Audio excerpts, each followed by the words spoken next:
बिस्मिल्लाहिर्रहमानिर्रहीम अस्सलाम वालेकुम dear students, this is Ahmad Raza Mir. मेरे प्यारे बच्चों, मेरी ये video data systems and risk यानी कैफ 3 के स्टूडेंट्स के लिए है। और सर आज हम इस वीडियो में कवर करेंगे एक कॉम्प्रीहेंसिव रिवीजन स्ट्रेटजी। ठीक है जी। इस वीडियो में इस रिवीजन स्ट्रेटजी के अलावा मैं क्या क्या डिस्कस करूँगा, मैं डिस्कस करूँगा पेपर का पैटर्न, क्योंकि ये पेपर हमारे पास लास्ट अटैम्प्ट में ही ऐड हुआ है और उसकी एक ही अटैम्प्ट हुई है। तो पेपर का पैटर्न हम डिस्कस करेंगे कि इसमें कितने सेक्शंस हैं, एमसीक्यूज़ कितने मार्क्स के होते हैं, केस स्टडीज़ होती हैं या सिंपल हमारे पास जो है वो नैरेटिव क्वेश्चंस होते हैं। फिर मैं सर सिलेबस पे बात करूंगा ज़रा कि हमारे पास जो सिलेबस में मार्क्स एलोकेट हुए हुए डिफरेंट एरिया के, क्योंकि नाम से ही ज़ाहिर है data systems and risk. Paper के 3 कंपोनेंट हैं, सिलेबस के 3 कंपोनेंट्स हैं, इनके मार्क्स कितने हैं, ठीक है जी, और लास्ट अटैम्प्ट में उसकी टेस्टिंग कैसे हुई। फिर सबसे वैल्यूएबल चीज़ सर, एक फोल्डर का लिंक मैं आपसे शेयर करूंगा गूगल ड्राइव का, जिसमें हमने बहुत सारी चीज़ें जो है वो ऐड की हुई हैं जो एग्ज़ाम में आपको रिवीजन में बहुत ज़्यादा काम आएंगी और चीज़ों को समेटने में आपकी बहुत हेल्प होगी उसके अंदर। ठीक है जी। उसमें क्वेश्चंस भी हैं, केस स्टडीज़ भी हैं, एमसीक्यूज़ भी हैं। मतलब एक प्रॉपर तैयारी के लिए, चीज़ों को क्लोजअप करने के लिए जो टूल्स आपको चाहिए, जो चीज़ें आपको चाहिए, वो सारी इस एग्ज़ाम फोल्डर में आपको मिल जाएंगी, जो मेरी इसी वीडियो के नीचे जो है वो लिंक अवेलेबल होगा। फिर सर एक थॉरो डिस्कशन हमने करनी है इंटायर सिलेबस की। ठीक है जी। एक एक चैप्टर को मैं पिक करूंगा, ठीक है जी, और उसकी डिटेल डिस्कशन करूंगा कि इसके किस एरिया को आपने रट्टा मारना है, किस एरिया में अपनी चीज़ें याद करनी है, किस में आपने सिर्फ चीज़ों को देखना है, एग्जाम्पल्स रीड करनी है, किस एरिया से केस स्टडीज़ एक्सपेक्टेड हैं। एक्सपेक्टेड का मतलब ये कि सर उस एरिया को देखते हुए आपको नज़र आएगा कि यहाँ से एक प्रैक्टिकल सवाल बन सकता है। तो ये सारी डिस्कशंस एक एक करके हम करने जा रहे हैं। हम सबसे पहले पेपर के पैटर्न पे बात करते हैं और ये भी देखते हैं कि हमारे पास लास्ट अटेम्प्ट में जो सिलेबस टेस्ट हुआ है वो किस तरीके से हुआ है, सिलेबस के डेजिग्नेटेड मार्क्स कितने हैं। आए सबसे पहले हम पेपर के पैटर्न पे बात करते हैं। चलो जी, पेपर पैटर्न मेरे सामने है। ज़बरदस्ती का पेपर पैटर्न है, अदरवाइज़ पेपर का पैटर्न काफ़ी सिंपल हो सकता था। हमारे पेपर में 2 सेक्शन हैं। सेक्शन ए, इसके नंबर 45 से 55 हो सकते हैं। ठीक है जी। लास्ट अटेम्प्ट में जो इसकी टेस्टिंग हुई है वो तकरीबन 48 मार्क्स की हुई है। ठीक है जी। अच्छा, सेक्शन बी, ये भी 45 से 55 मार्क्स तक का है। ठीक है जी। लेकिन लास्ट टाइम सर इसकी टेस्टिंग 52 नंबर तक हुई है। ठीक है जी। 15 मार्क्स के इस पेपर में एमसीक्यूज़ हैं। पहला सवाल ही एमसीक्यूज़ का है। फिर सेक्शन ए में एक केस है और एक जो है वो थियोरेटिकल यानी नॉलेज बेस्ड क्वेश्चन है। मैं इसको के बी कह देता हूँ। एक नॉलेज बेस्ड क्वेश्चन है, एक केस है। ठीक है। सेक्शन बी में सर 2 केसेस हैं और 2 जो है वो नॉलेज बेस्ड क्वेश्चन हैं। लेकिन बिलीव मी कोई डिफरेंस नहीं है इस ऊपर वाले केस में और नीचे वाले केस में। यानी इफेक्टिवली हमने जो है वो पेपर को 2 हिस्सों में डिवाइड कर दिया, लेकिन इफेक्टिवली कोई बाइफर्केशन नहीं है। सेक्शन ए में डाटा भी पूछा जा रहा है, रिस्क का भी एक पोर्शन पूछ लिया। सेक्शन बी में डाटा भी है, रिस्क भी है, सिस्टम्स भी हैं। तो ख़ास तौर पर सेक्शन बी में जो है वो रिस्क और सिस्टम्स हैं। लेकिन अगेन आप दिमाग में रखिएगा, एक एमसीक्यू होगा, 3 केसेस होंगे और 3 जो है वो नॉलेज बेस्ड क्वेश्चन होंगे। और ये नॉलेज बेस्ड क्वेश्चन भी जो है ना वो दिख रहा होगा एक केस की फॉर्म में, लेकिन जब आप उसको डिटेल में पढ़ेंगे, सॉल्व करने जाएंगे, तो आपको पता चलेगा कि वो एक प्योर नॉलेज बेस्ड क्वेश्चन है। आपको चीज़ें किताब से पता होनी चाहिए थी in order to answer that question. ठीक है जी। तो एक 15 मार्क्स के एमसीक्यू का क्वेश्चन, 3 केसेस, 3 जो है वो knowledge based question, total 50 number, 100 number का paper. Believe me this is one of those papers जिसका सिलेबस बहुत छोटा है और बड़े थोड़े से टाइम में बहुत इफेक्टिव तैयारी हो सकती है इसकी। ठीक है जी। आए ज़रा हम सिलेबस पे बात करते हैं और फिर हम जो है वो डिटेल डिस्कशन देखने जाते हैं सिलेबस पे। सर अगर हम अपने सिलेबस की बात करें, हमारे सिलेबस 3 एरियाज़ पे मुहित है। हमारे पास सर डाटा का एरिया तकरीबन 35 से 45 नंबर का है। लास्ट टाइम 34 मार्क्स डाटा से टेस्ट हुए हैं और इस डाटा के मार्क्स में 6 नंबर एमसीक्यूज़ के थे और सर हमारे पास 28 नंबर जो है वो नैरेटिव क्वेश्चंस के थे। सिस्टम्स का एरिया 30 से 40 नंबर का है। 38 मार्क्स टेस्ट हुए लास्ट अटैम्प्ट में, जिसमें से 5 एमसीक्यूज़ थे और 33 मार्क्स की थ्योरेटिकल एस्पेक्ट चेक हुए। रिस्क 20 से 30 नंबर का है। ठीक है जी। 28 मार्क्स टेस्ट हुए, 4 नंबर के एमसीक्यूज़ थे और 24 नंबर के करीब का जो है वो नैरेटिव क्वेश्चन पूछा गया है। ठीक है जी। अगर आप देखें तो सर हमारे पास डाटा चैप्टर 1 से लेके 6 तक है, ये 7 से लेके 13 तक है, और ये सर 14 से लेके 17 तक है। अगर किसी स्टूडेंट का, ऑनेस्ट टू गॉड मैं आपको बता रहा हूं सर, पहला और तीसरा एरिया बहुत स्ट्रांग है ना, जिसके लिए इफेक्टिवली उसको किताब के पहले 6 चैप्टर और आखिरी के 9 चैप्टर्स कवर करने होंगे 17 में से। लेकिन अगर आप इसके मार्क्स देखें इवन लास्ट टाइम की टेस्टिंग के हिसाब से भी, तो ये दोनों मिला के तकरीबन 72 मार्क्स बनते हैं जिस पर टेस्टिंग हुई है। तो मेरे प्यारे बच्चों, अल्लाह के वास्ते डाटा को सुपर पक्का करना, रिस्क को अच्छे से करके चले जाना, सिस्टम्स में आपने सारी की सारी कवरेज कर लेनी है, मामला इंशाल्लाह ताला आपके हाथ में रहेगा। ऐसा है मेरे प्यारे बच्चों। अच्छा, मैं इस वीडियो के साथ अब एक वीडियो अटैच करने वाला हूं जिसमें काफ़ी डिटेल में जो है वो सिलेबस के एक एक एरिया को मैंने डिस्कस किया। कुछ उसमें से टॉपिक्स ऐसे भी हैं जो आप सिलेबस का पार्ट नहीं रहे, तो आप उसको हटा दीजिएगा जब वो सामने आए, आपको पता चल जाएगा। किताब सामने रख के वो देखिएगा, लेकिन मैं एक छोटी सी एग्जाम टिप्स देने के बाद आपके साथ वो वीडियो शेयर कर रहा हूँ। इसी के साथ वो वीडियो कनेक्टेड है, कंटिन्यूशन में चलेगी। सर मेरी टीम ने अल्हम्दुलिल्लाह आपके लिए बड़ा ज़बरदस्त काम किया है। सबसे पहले हमने MCQs की एक मुकम्मल किट आपके लिए बनाई है जिसमें 2000 MCQs हैं, और वो बड़े क्वालिटी वाले MCQs हैं, उसमें केसेस वाले MCQs हैं तकरीबन 1000 के करीब। और ये MCQs ही अगर आप सॉल्व कर लें ना, पूरा कोर्स रिवाइज हो जाएगा। यकीन करें, इतना कॉम्प्रिहेंसिव है, एक एक चीज़ के ऊपर MCQ बना हुआ है। ठीक है जी, ये जो मेरी इसी वीडियो के नीचे जो लिंक आ रहा है गूगल ड्राइव का, ये आपने वहां से पिक करना है। ये 2000 MCQs आपने सॉल्व करने हैं दिन के। यार आप तकरीबन 70-80 सॉल्व कर लो आराम, चैप्टर वाइज ब्रेक किया हुआ है हमने। ठीक है जी, तो आप आराम से एक एक चैप्टर को कवर करके चल सकते हैं।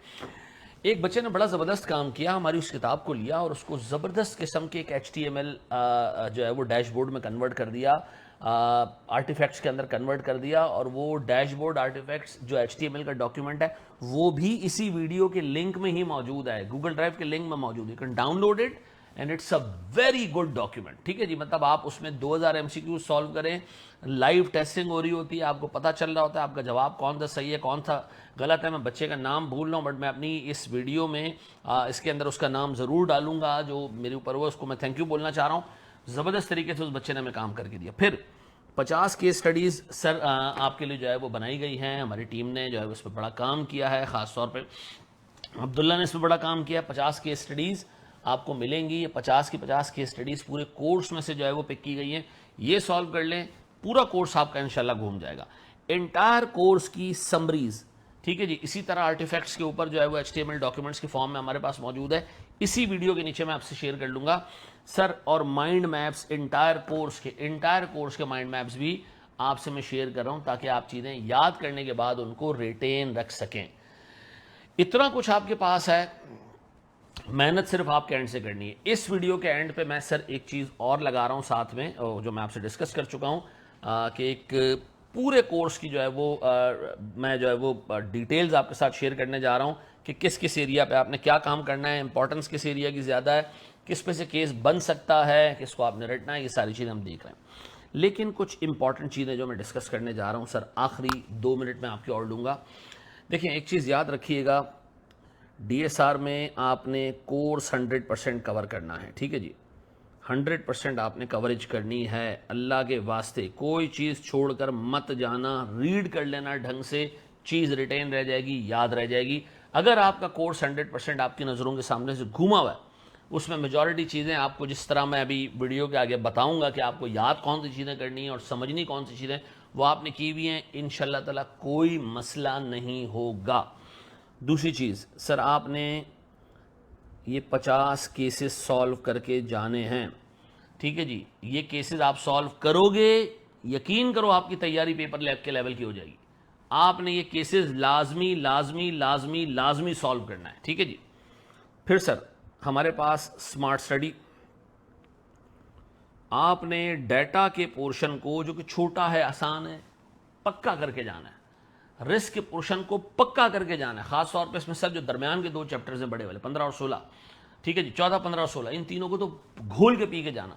ठीक है जी, सिस्टम्स में आप चीज़ें कवर कर लोगे ना, एक आध चीज़ ऐसी है कि ऊपर नीचे हो भी गई ना तो भी हिसाब किताब निकाल लोगे, चीज़ें कर लोगे। ठीक है जी सर, जितना काम करते जा रहे हो एक सिंगल पेजर बनाते जाओ, सिंगल पेजर बनाते जाओ फॉर एवरी चैप्टर, 2 पेजेस बना लो, हर उसको सिंगल पेजर को ना बार बार रीड करते रहो। और अगर आप ये समरीज हमारी यूज़ कर रहे हैं तो उसी समरी को सिंगल पेजर मान लो, चीज़ें कवर करते जाओ, समरी में ट्रेस करते जाओ, चीज़ें कवर करते जाओ, समरी में ट्रेस करते जाओ। यार अगर आप ये कर पाए ना अगले 30 दिन, इंशाल्लाह आप आराम से पेपर पास कर लेंगे। दिन के 2-2.5 घंटे इस चैप्टर को, इस सब्जेक्ट को दो, ये आराम से पास हो सकता है। 50 केस स्टडीज अल्लाह के वास्ते, कोर्स कवरेज अल्लाह के वास्ते, 2 एरियाज में बहुत ज़्यादा काम अच्छे से करके जाना। और सर हमारे पास सिंगल पेजर और ये MCQs 2000, ये आपने तरीके से सॉल्व करने।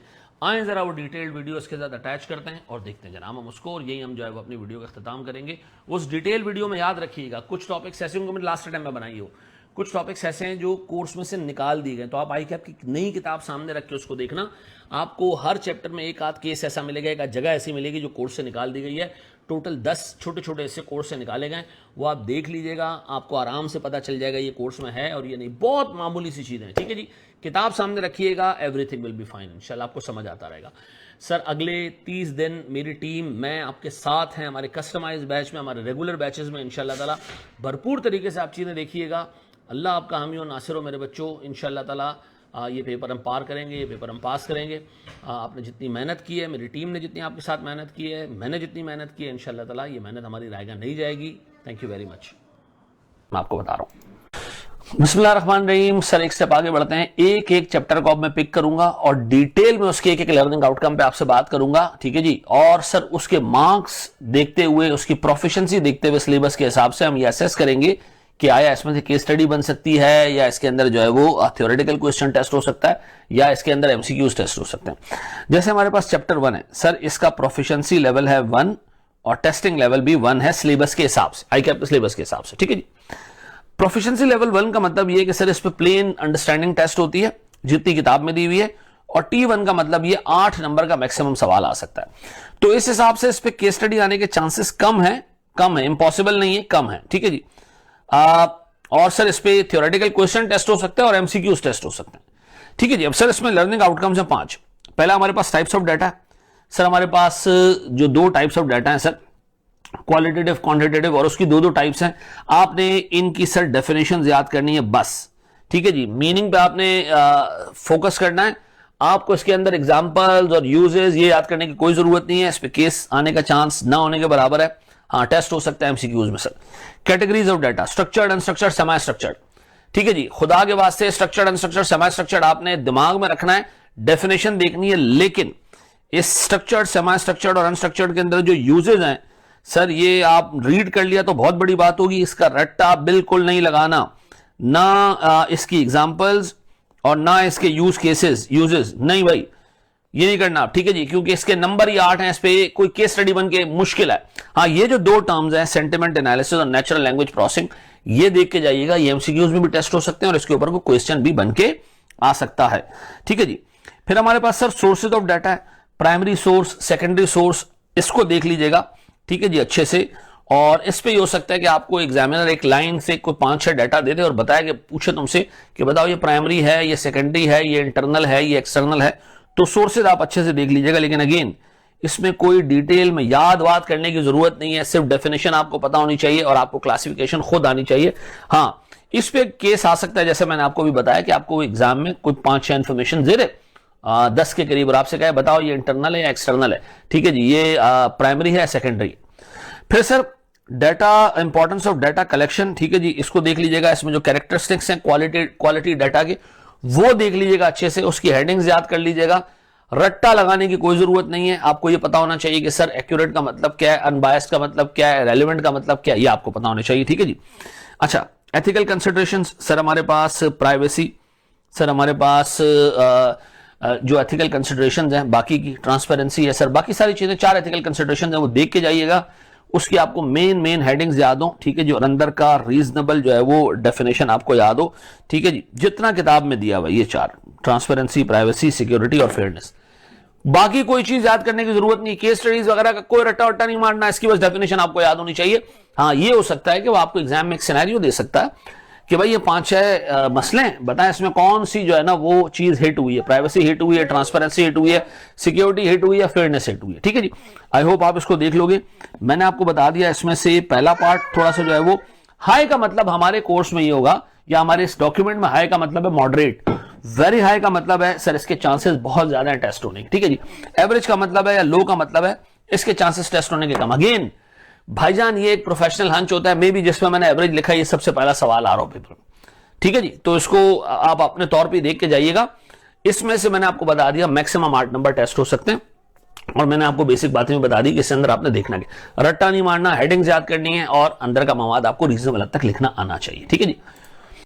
चलो मेरे बच्चों, हमारे पास जो सेकंड चैप्टर है ये P2 और T2 है। P2 और T2 का मतलब है सर प्रोफिशिएंसी लेवल 2, यानी इस पे केस स्टडी बन के आ सकती है। T2 20 मार्क्स टेस्ट हो सकते हैं इस चैप्टर से। तो ये एक ऐसा चैप्टर है जिससे तगड़ी केस स्टडी बन के आ सकती है, या एक नॉलेज बेस्ड क्वेश्चन आ सकता है, साथ में छोटी केस स्टडी हो, ये भी हो सकता है। ड्राई एरिया थ्योरेटिकली बहुत जो है वो ड्राई एरिया है, इसके अंदर बहुत सारी छोटी छोटी बहुत सारी चीजें, लेकिन कोई एक चीज भी ऐसी नहीं जो बिल्कुल बड़ी चीज हो, सिवाय एक आध चीज जो अभी हम नीचे जाके देखेंगे। अच्छा, सबसे पहले तो सर इसके की ऑब्जेक्टिव्स देख लीजिएगा, सिर्फ रीड कर लीजिएगा तरीके तमीज से, ठीक है जी। हेडिंग्स याद कर लीजिएगा। फिर हमारे पास कंपोनेंट्स एंड डाटा गवर्नेंस के, भैया ये बहुत इंपॉर्टेंट है, ठीक है जी। इसको बहुत तमीज तरीके से हर एक कंपोनेंट को देखना, खास तौर पर डाटा लाइफ साइकिल जो आ रहा है एंड में, उसके स्टेप्स याद रखिएगा। लेवल ऑफ गवर्नेंस सर मेरे हिसाब से एक थ्योरेटिकल एरिया है, आने का चांस इसका इतना ज्यादा नहीं है, लेकिन ये याद रखिएगा कि सर इसकी हेडिंग्स और इसमें जो की एक्टिविटीज हैं हर लेवल के अंदर, वो जरा देख लीजिएगा। और एंड में जो इसका एक इंटर कनेक्शन आता है ना, स्ट्रेटेजिक टेक्टिकल, और उसके अंदर वो देख लीजिएगा बस, ठीक है। रीड कर लीजिएगा और हेडिंग्स याद कर लीजिएगा। डाटा क्लासिफिकेशन सर हमारे पास पब्लिक डाटा कौन सा है, प्राइवेट डाटा कौन सा है, हाईली सेंसिटिव डाटा कौन सा है, इस तरह की जो चीजें, ये एक एक दो दो लाइन हर एक के ऊपर याद कर लीजिएगा। एग्जाम्पल्स पे मत जाना, लंबी चौड़ी कहानी नहीं है, ठीक है जी। इस पे केस आ सकता है, हाँ ये देखिए केस क्या आ सकता है इस पे, वो आपको एक डाटा दे दे, करेक्टरिस्टिक्स बता दे और आपसे पूछे बताएं ये डाटा किस क्लास का है, ये हाईली सेंसिटिव डाटा है, सेंसिटिव डाटा है, ये पब्लिक डाटा है, ठीक है जी। इस तरह की चीजें आपसे पूछ सकते हैं, गवर्नमेंट डाटा, इस तरह की चीजें आपसे पूछ सकते हो, ठीक है जी। स्टोरेज सर कितने टाइप की स्टोरेज है, ऑन प्रेमिसेस है, क्लाउड है, ये बहुत बेसिक चीज है, मेरा नहीं ख्याल है कि इस पे सवाल पूछ सकते हैं, क्योंकि आगे पूरा पूरा चैप्टर है इसके ऊपर। डाटा इंटेग्रिटी ये बहुत ही इंपॉर्टेंट एरिया है इस पर्टिकुलर का, ठीक है जी। 4 किस्म की इंटेग्रिटीज हैं और सर फिर हमारे पास 4 मिटिगेटिंग स्ट्रेटजीज हैं। तो उन 4 इंटेग्रिटीज और मिटिगेटिंग स्ट्रेटजीज को मैप किया गया एक टेबल के अंदर, ये टेबल जरूर याद कर लेना भाई, ठीक है जी। डाटा सिक्योरिटी एक ऐसी चीज है जो आगे भरपूर तरीके से सर रिस्क के चैप्टर्स में डिस्कस हुई भी है, तो यहां बस सरसरी तौर पर डिस्कस हुआ है, आप देख लीजिएगा। डाटा स्टीवर्डशिप, मेटा डाटा, ये 2 ऐसी चीजें हैं जिसपे केस स्टडी तो नहीं आ सकती, लेकिन थ्योरी पे एक अच्छा सवाल पूछा जा सकता है कि मेटा डाटा के बताएं, उसकी टाइप्स बताएं, ठीक है जी। फिर डाटा स्टीवर्ड है, उसकी रिस्पॉन्सिबिलिटीज बताएं। फिर जी कंप्लायंस वाले का एक हिसाब किताब है कि कौन कौन से लॉ अप्लाई होते हैं, ये मेरा नहीं ख्याल है कि टेस्ट हो सकता है, इस तरह की चीजें, लेकिन खैर रीड कर लेना एक दफा, ठीक है जी। फिर इमर्जिंग टेक्नोलॉजीज, अल्लाह के वास्ते ये देख लीजिएगा, लेकिन खास तौर पे इसमें होमोफॉर्मिक और पता नहीं फेडरेशनल, पता नहीं 2 हैं आखिर की 2, वो जरूर देख लीजिएगा। वो यूनिक है थोड़ा सा, जो है वो चीज उसमें टेस्ट हो सकती है। सर ड्राइवर्स और बेस्ट प्रैक्टिसेस, ठीक है जी, इसको टाइम मिले तो रीड कर देना, अदरवाइज मटी पाओ, ठीक है जी। डाटा गवर्नेंस के चैलेंजेस, सर इस पे जो है वो अच्छा हिसाब किताब आ सकता है, वो आपको एक सवाल दे सकता है और कहे कि जी कंपनी डाटा गवर्नेंस के सेटअप को लाना चाह रही है, एक फ्रेमवर्क लाना चाह रही है, लेकिन घबरा रही है कि कोई मसला ना हो जाए, तो बताएं क्या क्या मसले हो सकते हैं, ये आपको एक सिनेरियो दे सकता है। तो सिनेरियो के लिहाज से मेरे हिसाब से इस पर्टिकुलर उसमें जो है वो जो सवाल आ सकता है, वो अगर मैं नीचे से चलना शुरू करूं, ये बहुत इंपॉर्टेंट है सिनेरियो के हिसाब से, मैं इसको ऐसे कर दूं, पीला कर दूं, सिनेरियो इसमें आ सकता है सर। अच्छा, फिर हमारे पास सिनेरियो जो है वो डाटा की क्लासिफिकेशन पे आ सकता है, छोटा सा सिनेरियो इस चीज के ऊपर आ सकता है। बाकी छोटे सिनेरियोस टेस्ट हो सकते हैं, लेकिन इस चैप्टर से मुझे लगता है कि सर सवाल बन के आएंगे, इसको जरा तरीके और तमीज से देख लीजिएगा, ठीक है जी। एक स्टेप आगे बढ़ते हैं सर। बिस्मिल्लाहिर्रहमानिर्रहीम। सर हम चैप्टर 3 की तरफ चलते हैं जनाब। चैप्टर 3 हमारे पास एक टेक्निकल चैप्टर है छोटा चैप्टर, बड़ा चैप्टर नहीं है, छोटा सा चैप्टर है, टेक्निकल है, ठीक है जी। रैंकिंग में ये P2 T1 है। P2 का मतलब है थोड़ा सा टेक्निकल सवाल इस पे आएगा, मे भी छोटी केस स्टडी आ सकती है, और T1 का मतलब है मैक्सिमम 8 नंबर का टेस्ट हो गया सवाल। तो मेरे हिसाब से इससे एक सवाल जरूर बनना चाहिए इस चैप्टर से, ठीक है जी। अच्छा, इस चैप्टर में टोटल 4 एरियाज हैं। पहला हमारे पास डाटा एनालिटिक्स साइकिल है, ठीक है, इसके 7 स्टेप्स हैं, ठीक है जी, स्टेजेस नहीं है, स्टेप्स हैं। ये 7 के 7 स्टेप्स आपको याद होने चाहिए, नंबर वाइज सीक्वेंस वाइज आपको याद होने चाहिए। केस स्टडी से बन के नहीं आ सकती, मॉडरेटली इंपॉर्टेंट है, ठीक है जी। फिर हमारे पास डेटा एनालिटिक्स के स्टेजेस आते हैं, ठीक है जी।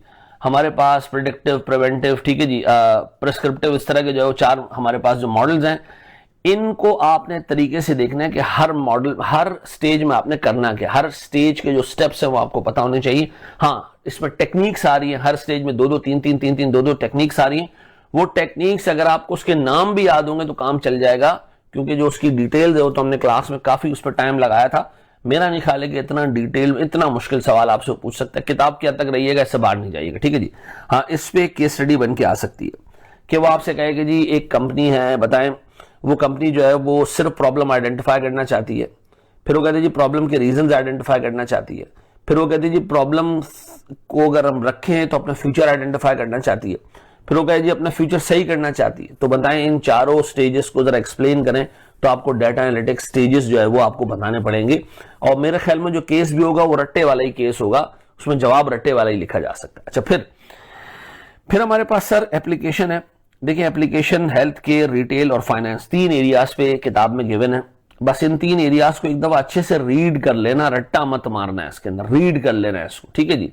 वेरी हाई मैंने इसलिए लिखा है कि इससे सवाल बन के आ सकता है कि जी इसकी एप्लीकेशन बताएं, तो तीनों आपने लिख देने, 8-10 नंबर का सवाल आ सकता है। लेकिन हैविंग सेड दिस, मेरा अपना एक ख्याल और भी है कि इंडस्ट्री स्पेसिफिक जो है वो एग्जामिनर सवाल नहीं पूछेगा, क्योंकि इंडस्ट्रीज ऐसी है जिसमें बहुत ज्यादा टेक्निकलिटीज इन्वॉल्व हैं। लेकिन आया तो सीधा सीधा सवाल आएगा, ठीक है जी। अच्छा, इससे केस बन के आया, ये भी चांस है कि वो आपसे कहेगा जी हेल्थ केयर कंपनी है, वो डाटा एनालिटिक्स का प्रोग्राम लाना चाह रही है, बताएं वो 4 स्टेजेस क्या क्या होंगे, आपको बतानी पड़ जाएंगी। तो मेरे हिसाब से इस चैप्टर को जरा तरीके से देख लेना। इन 2 पे केस बन सकता है, लेकिन इसके चांस ज्यादा है, इसके चांस इतने नहीं है, ठीक है जी।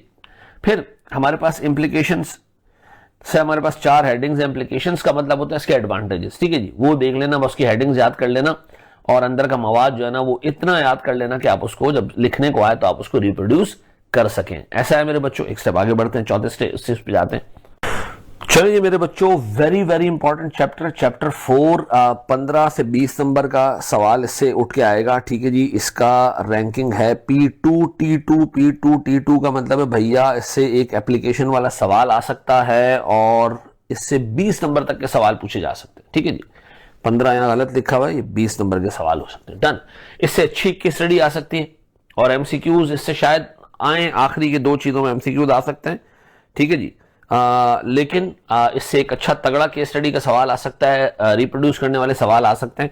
सबसे पहले बिग डाटा के कैरेक्टरिस्टिक्स हैं, 5 V's हैं, इससे एमसीक्यूज भी बन सकते हैं और इससे एक अच्छा रिप्रोडक्शन वाला क्वेश्चन भी बन सकता है, थ्योरी वाला क्वेश्चन, ठीक है। Sources of big data, 4 sources हमारे पास, ठीक है जी। इस पे एक छोटी सी केस स्टडी आ सकती है कि भाई एक ऑर्गेनाइजेशन जो है ना वो बिग डाटा को यूज करना चाह रही है, तो और उससे बेनिफिट लेना चाह रही है। सोर्सेज भी बता दें, मेथड्स भी बता दें, ये दोनों इक्वली इंपॉर्टेंट है, ठीक है जी। तो 4 सोर्सेज हैं, 4 मेथड्स हैं। अपेरेंटली बहुत सारी चीजें ओवरलैपिंग लगेगी, लेकिन 4 सोर्सेज 4 मेथड है, देख लेना है इसको। फिर 4 इंडस्ट्रीज के ऊपर जो है वो एग्जामिनर ने, यानी किताब वाले बनाने वाले ने 4 इंडस्ट्रीज पे बिग डाटा की एप्लीकेशन बताई है। इसको आप सिर्फ रीड कर लेना, ठीक है जी। 4 इंडस्ट्रीज है, इसके अंदर हेल्थ केयर है, मैन्युफैक्चरिंग है, इस तरह की चीजें कि कहां कहां पर बिग डाटा किस तरह इस्तेमाल होता है। एक एक 1.5 लाइन 2-2 लाइन आपको याद होनी चाहिए इसके, ठीक है जी। याद का मतलब है आपको पता होना चाहिए, अगर लिखने को आ जाए चांस कम है इसका, ठीक है। चैलेंजेस, इस पे एक अच्छा तगड़ा सवाल आ सकता है कि एक ऑर्गेनाइजेशन बिग डाटा को यूज करना चाह रही है, उसके पास ये वसाइल हैं, इतना बिग डाटा पड़ा हुआ है, बताएं कैसे, क्या मसले आ सकते हैं उसको बिग डाटा इस्तेमाल करते हुए, ठीक है जी। 4 की इश्यूज हैं, ठीक है जी। स्टोरेज का इशू है, प्रोसेसिंग का इशू है, टूल्स का इशू है, ये देख लीजिएगा, बहुत अच्छा सवाल इस पे बन के आ सकता है। फिर आखिरी के 2 जो है ना, ये ऐसी चीजें हैं जिसमें ट्रेंड्स हैं और बिग डाटा टेक्नोलॉजी यानी सॉफ्टवेयर है, ठीक है जी। इनको आप रीड कर लेना तरीके से, हेडिंग्स याद कर लेना इसकी, ये एमसीक्यूज के लिए बहुत जबरदस्त सवाल इससे निकल के आ सकते हैं। याद रहेगा मेरे बच्चों, ये तगड़ा चैप्टर है, खुदा के वास्ते। खास तौर पे इसके अंदर रट्टे वाली ये चीज है, ये रट्टे वाली है, इन 2 पे एक केस आ सकता है मिला के, इसको सिर्फ आपने रीड करना है, इस पे केस आ सकता है और इन 2 को भी आपने सिर्फ तरीके से रीड करना है। डन है जी। एक स्टेप और आगे बढ़ते हैं। चलो मेरे बच्चों, मेरे पास चैप्टर नंबर 5 एक ऐसा चैप्टर है जिसके मार्क्स सिर्फ 8 हैं, ठीक है जी। ये P1 और T1 है। P1 और T1 का मतलब है जितना स्टडी टेक्स्ट में दिया हुआ है वो केयरफुली रीड कर लिया तो भी बहुत है। इस पे एप्लीकेशन का सवाल नहीं आ सकता, इस पे 8 नंबर का सवाल आ सकता है। अच्छा जी, हमारे पास सबसे पहले characteristics of database management systems हैं, ठीक है जी। देखिए मैंने आपको एक डायग्राम पूरी बना के दी थी कि 5 आपके पास कंपोनेंट्स हैं, ठीक है जी। ट्रांजैक्शन मैनेजर है, सिक्योरिटी मैनेजर है, ठीक है जी। हमारे पास क्वेरी मैनेजर है, स्टोरेज मैनेजर है। ये है क्या क्या नाम इनके कैरेक्टरिस्टिक्स क्या है, इनकी रिस्पॉन्सिबिलिटीज क्या है, ये आपको पता होना चाहिए। फंक्शंस आपको पता होने चाहिए। इस पे केस स्टडी बेस्ड क्वेश्चन तो नहीं आ सकता, लेकिन इस पे एक अच्छा जो है वो रिप्रोड्यूस करने वाला क्वेश्चन आ सकता है कि आपसे नॉलेज बेस्ड क्वेश्चन पूछ ले। फिर हमारे पास सर ACID मॉडल। सर ये हमारे पास कैरेक्टरिस्टिक्स हैं एक अच्छे और प्रॉपर डेटाबेस के।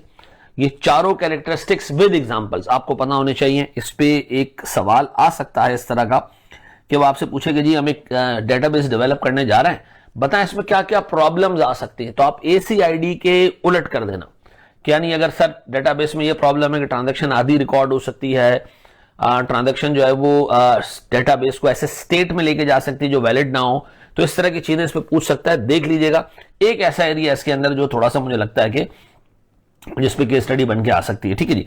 अच्छा, फिर हमारे पास एडिशनल कैरेक्टरिस्टिक्स, इसकी सिर्फ हेडिंग्स देख लेना और थोड़ी बहुत एक्सप्लेनेशन याद कर लेना एक एक लाइन की बस, ठीक है। इससे केस स्टडी नहीं बनेगी इंशाल्लाह, बनने का चांस कम है। डेटाबेस इंडिपेंडेंस और डेटाबेस आर्किटेक्चर, ठीक है जी। ये दोनों कॉन्सेप्ट्स इंटरकनेक्टेड हैं, ठीक है जी। 3 स्कीमाज हैं और उनमें डेटा इंडिपेंडेंस के ऊपर बात की गई है। ये कॉन्सेप्ट अच्छे तरीके से देख लेना, जहन में बिठा लेना, ठीक है जी। इसकी हेडिंग्स याद कर लेना। मेरा अपना हंच ये कि शायद इस पार्ट से केस स्टडी पूछी जाए और केस स्टडी भी यार छोटी होगी, 6 से 7 नंबर की, इतनी लंबी चौड़ी नहीं, मार्क्स चैप्टर के 8 हैं टोटल।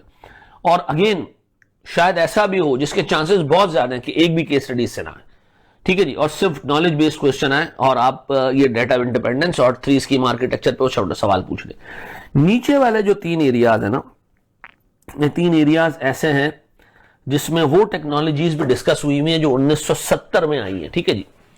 1970-80 में आई, फिर उसके बाद उसको दूसरे ने रिप्लेस किया, तीसरे ने रिप्लेस किया।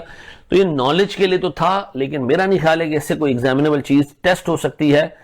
इसको वक्त मिले तो रीड कर लेना, अदरवाइज अल्लाह ऑफिस के आगे बढ़ जाना। ऊपर वाली चीजों से 8 नंबर के सवाल इंशाल्लाह आराम से बन जाएंगे, लेकिन इसको अगर टाइम मिले तो रीड जरूर कर लेना, ठीक है जी।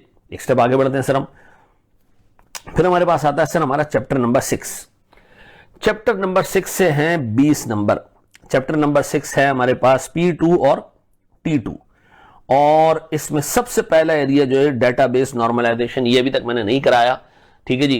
इसका एक लेक्चर मैं अपलोड करूंगा, तकरीबन 1 घंटे का लेक्चर होगा, उसको जरूर देखना, ठीक है जी। अभी आजकल मैं अपलोड कर दूंगा, मोस्ट प्रॉब्ली मंडे तक अपलोड कर दूंगा। ये सर हम अपने डेटाबेस को अच्छा रखने के लिए, ताकि उसमें रिडंडेंसी ना हो, फंसे ना हो, उसमें डेटा जो है वो एक ही चीज के ऊपर 5-5 टेबल्स ना बने हुए हो, तो हम डेटाबेस नॉर्मलाइजेशन का कॉन्सेप्ट लेकर आते हैं। इसमें हमारे पास सर वैसे तो दुनिया में इस वक्त 5 फॉर्म्स तक आ चुके हैं, लेकिन आपके कोर्स में 3 फॉर्म्स हैं। First normal form, second normal form, third normal form. इस पे सवाल पेपर में आ सकता है, केस स्टडी आ सकती है और आएगी भी। ये भी मैं जो है वो आपको बता सकता हूं कि एक ऐसा एरिया है जो एग्जामिनर के सामने ऐसे नाच रहा होगा और ये उठा के पेपर में डाला जा सकता है। चांसेस इसके ठीक ठाक हाई है, ठीक है। डेटा वेयर हाउसिंग सर हमारे पास एक कॉन्सेप्ट है। पुराना डाटा जो स्टोर करना होता है, हिस्टोरिकल डाटा, वो यहां आता है। करंट डाटा OLTP पे आता है। इन दोनों का कंपैरिजन टेस्ट हो सकता है कि बताओ दोनों में क्या फर्क है, ठीक है जी। और एक केस स्टडी आ सकती है कि ऑर्गेनाइजेशन करंट डाटा के लिए जो है वो OLTP यूज करेगा, पुराने डाटा के लिए डाटा वेयरहाउस यूज करेगा, तो इस पे एक छोटा सा केस आ सकता है। फिर हमारे पास सर एक्सट्रैक्ट, ट्रांसफर और लोड, ये एक प्रोसेस है हमारे पास डाटा वेयरहाउस में डाटा जमा करने का, ठीक है जी। ये देख लीजिएगा, इसके फंक्शंस और इंपॉर्टेंस याद कर लीजिएगा, इस पे कोई मजीद चीज याद करने की जरूरत नहीं है। फिर हमारे पास सर डेटाबेस आर्किटेक्चर है। इसमें हेडिंग्स याद कर लीजिएगा, छोटी छोटी हेडिंग्स हैं, 1.5 पेज का टोटल जो है वो कॉन्सेप्ट है। रीड कर लेना अच्छे से कि आर्किटेक्चर है क्या, डाटा वेयरहाउस बनता किस तरीके से, पहले क्या आता है, फिर हमारे पास डाटा जमा होता है, डाटा एक जगह स्टोर होता है, फिर डाटा जो है वो हमारे पास प्रेजेंट होता है। इस तरह की चीजें देख लीजिएगा। स्कीमाज इन डाटा वेयरहाउस, मेरा नहीं ख्याल है कि सर ये टेस्ट हो, क्योंकि ये एक ठीक ठाक टेक्निकल एरिया है और इस पे ना केस बन सकता है। हाँ, रट्टे वाला सवाल मे भी बन जाए, लेकिन just give it a read, nothing else, ठीक है। डाटा मार्ट्स, इस पे एमसीक्यूज आ सकते हैं, इस पे रट्टे वाला सवाल पूछा जा सकता है। तो इफेक्टिवली इस एरिया को छोड़कर, स्कीमा को छोड़कर, ठीक है जी, बाकी सारा एरिया इसके अंदर इंपॉर्टेंट है। ठीक है जी, सारा एरिया इसके अंदर इंपॉर्टेंट है, तरीके से इसको देख लेना मेरे बच्चों। स्टेप आगे बढ़ते हैं हम और। अच्छा, एक चीज इसमें और याद रखिएगा कि इससे केस स्टडी बन के आने के चांसेस हैं, और मैंने आपको बताया कि केस स्टडी का ये एरिया इंपॉर्टेंट है। ठीक है जी, और केस स्टडी में इन दोनों का कंपैरिजन टेस्ट हो सकता है, इन दोनों का कंपैरिजन टेस्ट हो सकता है। ठीक है जी, थैंक यू। चलो मेरे बच्चों, हम सिस्टम के एरिया शुरू करने जा रहे हैं। चैप्टर नंबर 7, ये एक ऐसा चैप्टर है जिससे ठीक ठाक सवाल पूछे जाएंगे। 20 मार्क्स का इससे जो है वो सवाल पूछे जा सकते हैं, क्योंकि ये P2 और T2 है, यानी एप्लीकेशन बेस्ड सवाल भी आ सकता है, और सर इसके अंदर मार्क्स भी 20 हैं। हमारे पास सबसे पहले सर कंपोनेंट्स हैं आईटी सिस्टम्स एंड आर्किटेक्चर के, हार्डवेयर है, सॉफ्टवेयर है, स्टोरेज है, नेटवर्क है। अल्लाह के वास्ते जितना डिटेल में मैंने नोट्स में पढ़ा है उतनी ही डिटेल में इसको देख के जाना, ठीक है, जिसके चांसेस भी अच्छे हैं। फिर हमारे पास सर आईटी सिस्टम लेयर्स हैं।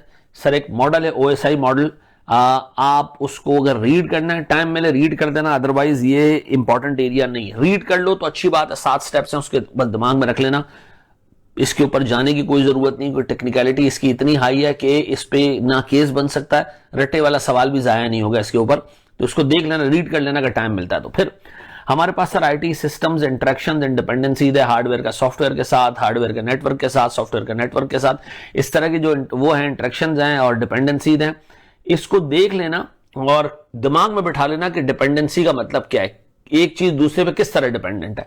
सवाल आ सकता है रट्टे वाले के जी 3 डिपेंडेंसीज बता दें। सर स्केलेबिलिटी एंड फ्लेक्सिबिलिटी, ये एक बहुत ही इंपॉर्टेंट एरिया है, इसके ऊपर एक तगड़ी किस्म की केस स्टडी बन सकती है। वो आपका एक कंपनी सिस्टम डिजाइन कर रही है, बताएं जी फ्लेक्सिबिलिटी, वो सिस्टम में जो है वो चाहती है कि फ्यूचर में उसके जो है वो और ऑपरेशंस बढ़ेंगे, नए नए प्रोडक्ट्स आएंगे, नई नई फंक्शनैलिटी आएगी, तो आपको सिस्टम में फ्लेक्सिबिलिटी चाहिए। फिर वो कहेगा जी आगे हमारे नंबर ऑफ यूजर्स बढ़ेंगे, तो आपको जो है वो स्केलेबिलिटी भी चाहिए। स्केलेबिलिटी सर वर्टिकल भी होती है, हॉरिजॉन्टल भी होती है। वर्टिकल का मतलब है एक ही मशीन में आप कैपेसिटी बढ़ाते जाओ, और हॉरिजॉन्टल का मतलब है नंबर ऑफ मशीन्स बढ़ा दो।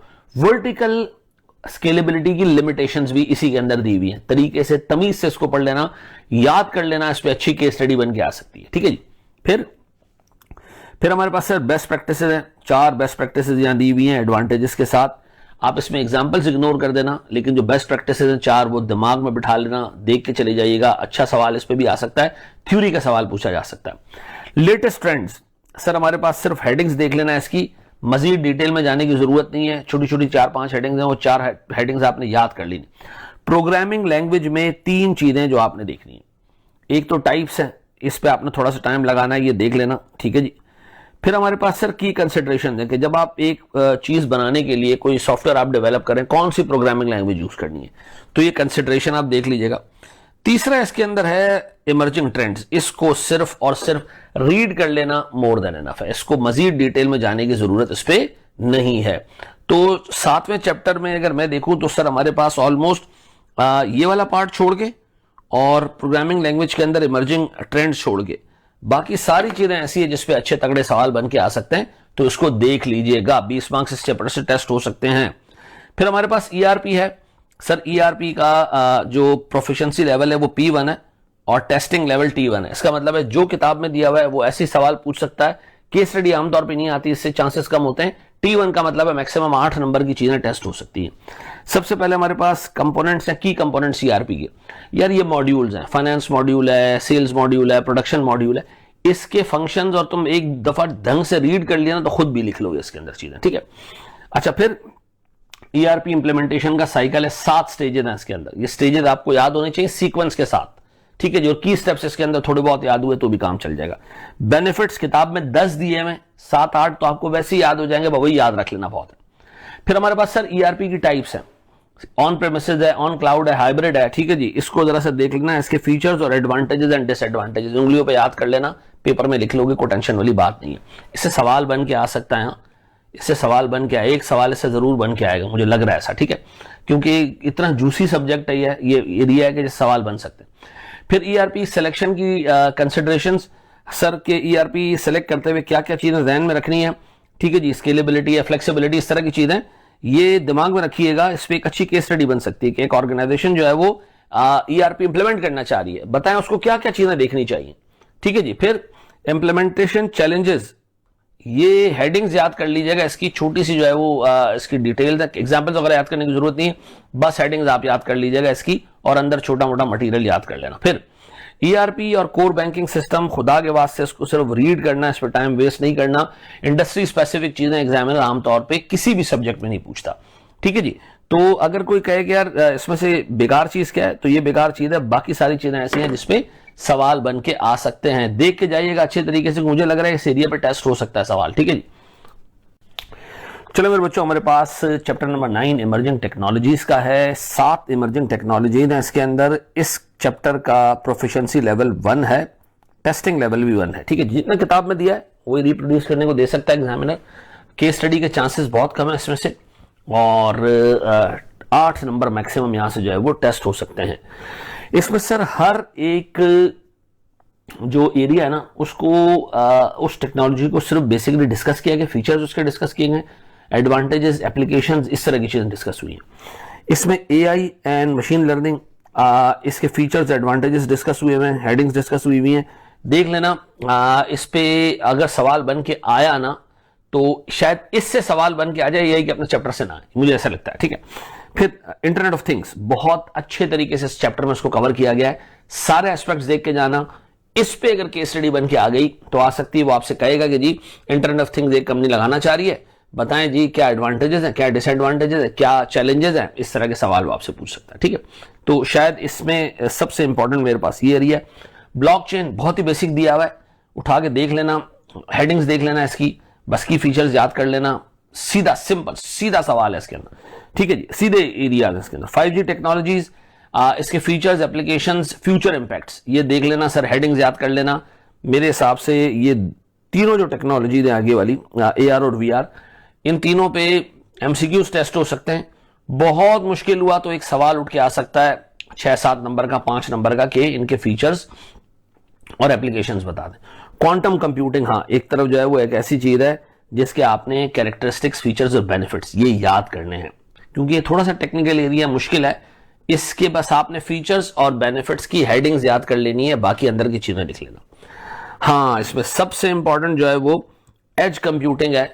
इसके features, applications, benefits, challenges thoroughly sir आपने याद करके जाना है। इस पे भी एक छोटा सा सवाल बन सकता है कि एक कंपनी एज कंप्यूटिंग जो है वो स्टार्ट करना चाह रही है, ठीक है जी, और या एक जो है वो शहर है उसके अंदर जो है स्मार्ट सिटी डेवलप होने जा रही है, वो एज कंप्यूटिंग यूज करना चाह रही है, बताएं उसकी एप्लीकेशंस कहां कहां पर हैं, उसके बेनिफिट्स क्या हैं, उसके फीचर्स क्या हैं, तो आप बता सकते हो। देखिए, आपने याद तो इसमें रीड तो सारा करना है, 3 आपने जो है ना वो उसकी एक रीजनेबल अंडरस्टैंडिंग ले लेनी है, और इसकी डिटेल में अंडरस्टैंडिंग लेनी है, और क्वांटम कंप्यूटिंग के आपने बेनिफिट्स और की फीचर्स की हेडिंग्स याद कर लेनी। ऊपर वाला AI और AI और मशीन लर्निंग, ये तीसरा होगा जो आपको तरीके से देखना। 3 बहुत अच्छे से देखना, 3 बस इस हद तक देख लेना कि फीचर्स, एप्लीकेशंस आपको याद रहे, क्वांटम कंप्यूटिंग के बेनिफिट्स और फीचर्स की हेडिंग्स भी याद कर ली तो इंशाल्लाह हो जाएगा हिसाब किताब। सर हमारे पास जो चैप्टर 10 है ये AI एंड ऑटोमेशन का है। सर इसका भी जो चैप्टर का प्रोफिशिएंसी लेवल है वो P1 है और T1 है, ठीक है जी। दिमाग में रखिएगा, P1 किताब के तक सवाल आएगा, T1 मैक्सिमम 8 नंबर का आ सकता है। ये चैप्टर जो है वो जब डेवलप हुआ है ना, तो मुझे लगता है कि सर चार्टर्ड अकाउंटेंट्स इस पे व्यू नहीं लिया गया है, क्योंकि इसके अंदर सब fields, custom versus of the shelf machine learning, ठीक है जी, ये 2 चीजें ऐसी थी जो कि उसूलन कोर्स में नहीं डलनी चाहिए थी। तो आप इसको बस रीड कर लेना, मेरा नहीं ख्याल है कि इसके ऊपर कुछ सवाल ऐसा लंबा चौड़ा पूछा जा सकता है, ठीक है जी। हाँ, जो पहला एरिया है जिसके अंदर मॉडल्स डिस्कस हुए हैं, उसूलन तो ये भी नहीं पूछा जाना चाहिए, लेकिन इसके अंदर जो मॉडल्स डिस्कस हुए हैं, न्यूरल नेटवर्क है सर, फिर हमारे पास बाकी के जो VAEs वगैरह हैं और बाकी के मॉडल्स हैं वो देख लीजिएगा, उसके कैरेक्टरिस्टिक्स देख लीजिएगा, बस उसकी हेडिंग्स याद कर लीजिएगा। इंटेलिजेंट ऑटोमेशन, सर ये एग्जाम में आ सकता है RPA के कंपैरिजन में, कि रोबोटिक प्रोसेस ऑटोमेशन और जो हमारे पास इंटेलिजेंट ऑटोमेशन है, इसमें फर्क क्या है, ठीक है जी, क्योंकि आगे एक और एडवांस कॉन्सेप्ट आ रहा है आगे के चैप्टर्स के अंदर जो आप उसको कनेक्ट करोगे उसके साथ।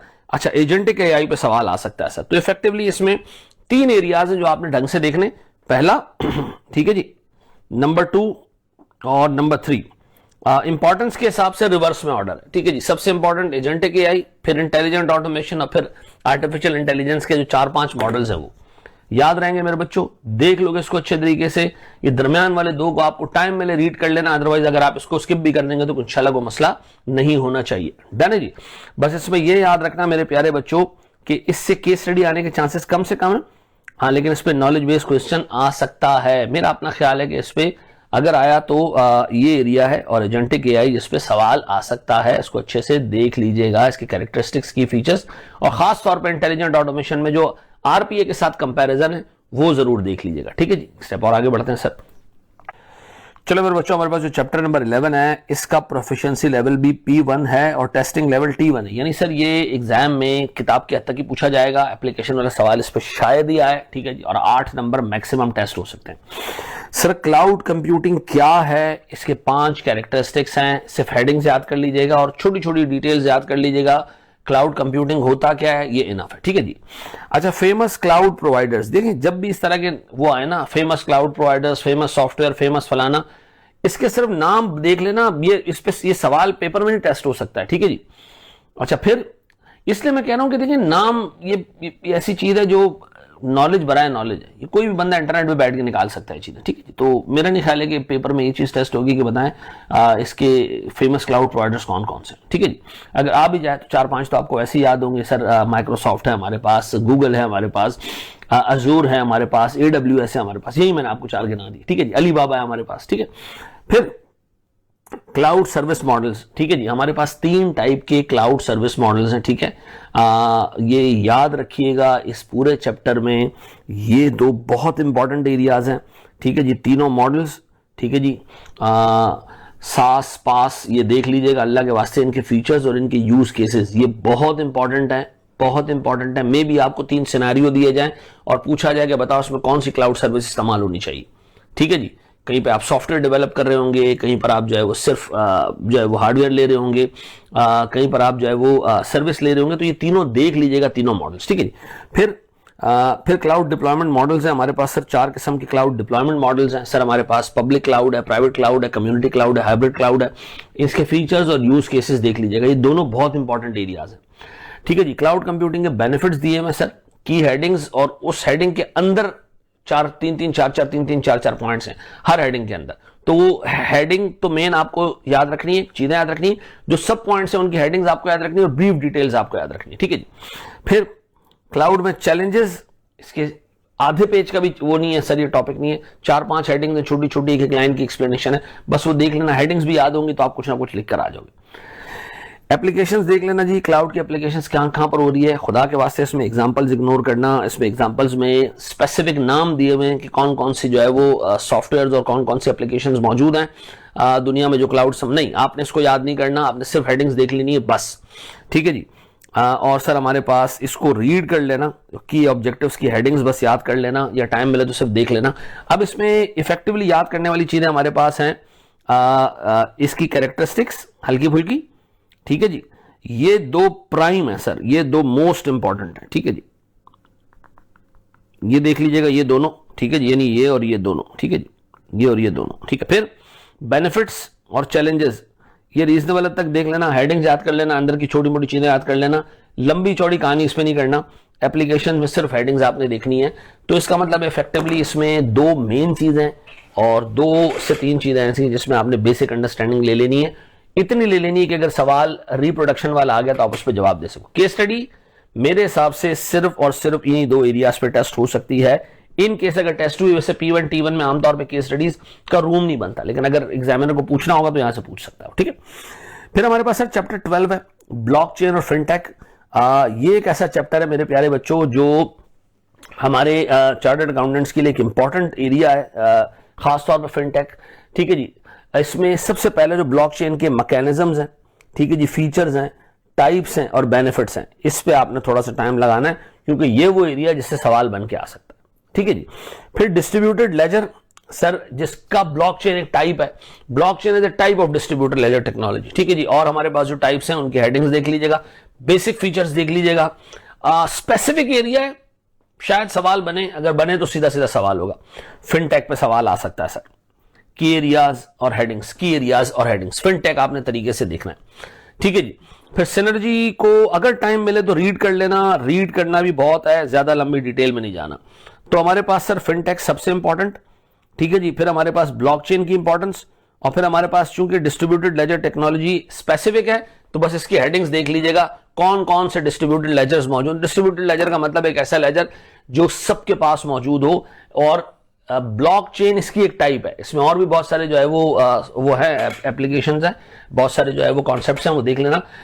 लेकिन अल्लाह के वास्ते ब्लॉकचेन और फिनटेक, इसकी मैकेनिज्म की एरियाज, फीचर्स, टाइप्स, बेनिफिट्स, इन दोनों के आपने तरीके से देखने। डन जी। फिर हम अच्छा, इसके भी मार्क्स 8 है, P1 और T1 है ये, P1 और T1, यानी जो किताब में लिखा है वही टेस्ट हो सकता है और 8 नंबर से ज्यादा का टेस्ट नहीं हो सकता। हाँ, ये एक चैप्टर है सर जिसपे सवाल बन के आ सकते हैं। 20 नंबर का चैप्टर है सर ये। अच्छी केस स्टडीज यहां से बन के आ सकती हैं, ताकि चैप्टर जो है वो है आसान, ठीक है जी। और नॉलेज बेस भी अच्छा तगड़ा सवाल बन के आ सकता है। डिजिटल डिसरप्शन क्या है, इसके की पॉइंट ध्यान में रख लेना, ठीक है जी, याद कर लेना। मैं तो कहूंगा इस चैप्टर को तमीज से देख के जाना। इस डिस्ट्रप्टिव टेक्नोलॉजीज का बिजनेस पे क्या इंपैक्ट है, सारी हेडिंग्स डिटेल्स के साथ आपने याद करनी। इस पे सवाल आ सकता है कि फला टेक्नोलॉजी जो है वो दुनिया में आ रही है और हमारी कंपनी देख रही है कि जी हम इसको अडॉप्ट नहीं करेंगे, ठीक है जी, हम भाड़ में डाले, हम जो है वो ट्रेडिशनल तरीके से चलेंगे, हम वही बोर्ड और मार्केट से पढ़ाएंगे, ठीक है जी। और अब ये जो कंपनी इसको सिर्फ व्यू कर रही है और इग्नोर कर रही है, फिर वो सवाल पूछेगा कि बताएं इसका क्या इंपैक्ट आ सकता है। आपने बताना है भाई, डिजिटल डिसरप्शन पूरे तरीकेकार को, बिजनेस को चेंज कर देता है। आप नहीं साथ चेंज होगे, बिजनेस से बाहर हो सकते हो आप, तो आपको चेंज होना पड़ेगा, ठीक है। हम भी चेंज हुए, मजबूरन चेंज हुए, हमें भी बड़ा शौक था बोर्ड पे पढ़ाने का, ठीक है जी, लेकिन सर चेंज हुए क्योंकि टेक्नोलॉजी आ गई है सर। फिर IT and data in business strategy बहुत इंपॉर्टेंट है, ये बहुत इंपॉर्टेंट है। खास तौर पे इसमें जो data as a strategic asset है, ये देख के जाना। इस पे अच्छा तगड़ा थ्योरी का सवाल बन के आ सकता है। और आपकी बिजनेस स्ट्रेटजी और आईटी स्ट्रेटजी एक होनी चाहिए। बिजनेस से आपका तेज डिलीवरी आनी चाहिए, और आप एप्लीकेशन जो सॉफ्टवेयर वो बना रहे हो जो क्वालिटी को फोकस करना है, नहीं भाई हमने तेजी को फोकस करना है। कहीं क्वालिटी बिजनेस पे फोकस्ड होगी, कहीं तेजी बिजनेस पे फोकस्ड होगी। तो आप ये देख लीजिएगा जो आपकी बिजनेस स्ट्रेटजी है वही आपकी आईटी स्ट्रेटजी, याद करना है इसको तरीके से। फिर जी आईटी गवर्नेंस फ्रेमवर्क्स, सर ये अल्लाह के वास्ते बस एक दफा देख लेना, रीड कर लेना अगर टाइम मिले, अदरवाइज इतना स्पेसिफिक चीजें आमतौर पर टेस्ट नहीं होती। ICT controls and improvements most important area, एक एक चीज इसकी देख के जाना। और impact on accounting and finance, disruptive technologies का मोस्ट इंपॉर्टेंट एरिया, यानी ये चैप्टर में सिवाय आईटी गवर्नेंस फ्रेमवर्क के बाकी सारी चीजों को आपने थरोली देखना है। 20 नंबर का एरिया है और ये है भी P2 और T2, ठीक है जी। आई डोंट नो इस चैप्टर को इतनी इंपॉर्टेंस क्यों दी गई है, लेकिन इसको अच्छे तरीके से देख लेना। ये 20 मार्क्स के लिए टेस्ट हो सकता है। मुझे लगता है अगर केस स्टडी आई इस सिस्टम वाले एरिया से, तो या तो चैप्टर 7 से आएगी, या बेसिकली मुझे लगता है कि सर यहां से उठ के आ सकती है। डन है मेरे बच्चों, इसमें छोड़ना कुछ भी नहीं है इस चैप्टर के अंदर, घोल के पीना है इसको, ठीक है जी। रट्टा नहीं मारना, रीजनेबल हद तक कर लेना, बहुत अल्लाह खैर करेगा, ठीक है जी। तो सर हमारे पास यहाँ सिस्टम्स का एरिया कंप्लीट हुआ, हमने सिस्टम्स को डिटेल में देख लिया। मैं फिर रिपीट कर दूं अल्लाह के वास्ते, सिस्टम्स में जो केस स्टडी बनने वाले चैप्टर्स हैं वो मुझे लगता है चैप्टर 7 और चैप्टर 13 है, ठीक है जी। और ऊपर डाटा वाले में जो केस स्टडी बन के आ सकती है उसमें चैप्टर 4 यानी बिग डाटा और चैप्टर 6 यानी database normalisation and warehousing है, ठीक है जी। आगे बढ़ते हैं सर, रिस्क के ऊपर जाते हैं। बिस्मिल्लाहिर्रहमानिर्रहीम। सर रिस्क एरिया को हम शुरू करते हैं। हमारे पास 4 चैप्टर है रिस्क एरिया में, 14, 15, 16, 17, 20 से 30 नंबर जो है यहां से टेस्ट होंगे। मॉडल पेपर में मुझे एमसीक्यू कोई नजर नहीं आया रिस्क का, तो इसका मतलब है यहां आमतौर पे एक केस स्टडी आएगी और रिप्रोडक्शन वाला क्वेश्चन आएगा, ठीक है। जो हमारे पास पहला चैप्टर है इसमें IT risk management and security, sir इसका लेवल है P2 और T1। P2 और T1 का मतलब ये कि टेक्निकल चैप्टर है, इससे टेक्निकल चीज पूछी जाएगी लेकिन 8 नंबर से ज्यादा नहीं होगी। तो अब इस पे केस स्टडी बन के आ सकती, चांसेस कम है लेकिन आ सकती है केस स्टडी बन के, ठीक है। नॉलेज बेस्ड क्वेश्चन टेस्ट हो सकता है, एमसीक्यू शायद टेस्ट हो। देखिए आप जब चैप्टर शुरू करेंगे ना, शुरू में रिस्क की अंडरस्टैंडिंग है, उसमें 3 एस्पेक्ट्स हैं। जनरल रिस्क मैनेजमेंट के स्टेप्स है कि जब रिस्क मैनेज किया जाता है, जरूरी नहीं वो आईटी रिस्क हो, कोई भी कंपनी का रिस्क हो, ठीक है जी। जैसे मिसाल के तौर पर कंपनी मैनेज करना चाहिए, कंपनी के ऑपरेशंस के हिसाब से उस पर क्या रिस्क आएंगे।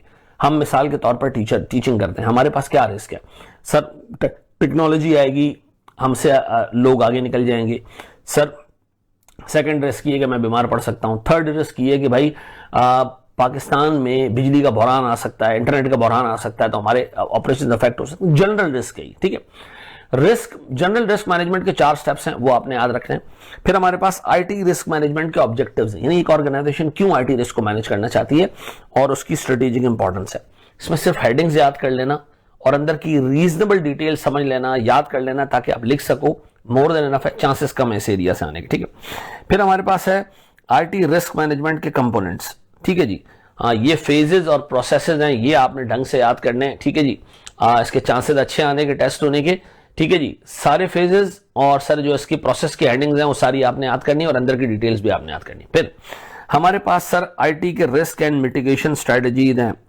6 मेजर आईटी रिस्क हैं, ठीक है जी, और उनकी स्ट्रेटजीज दी हुई हैं। और एंड पे आगे जो कंप्लायंस वाला रिस्क है उसके अंदर कुछ टेक्नोलॉजीज दी हुई हैं जो टेक्नोलॉजीज कंप्लायंस से रिलेटेड है।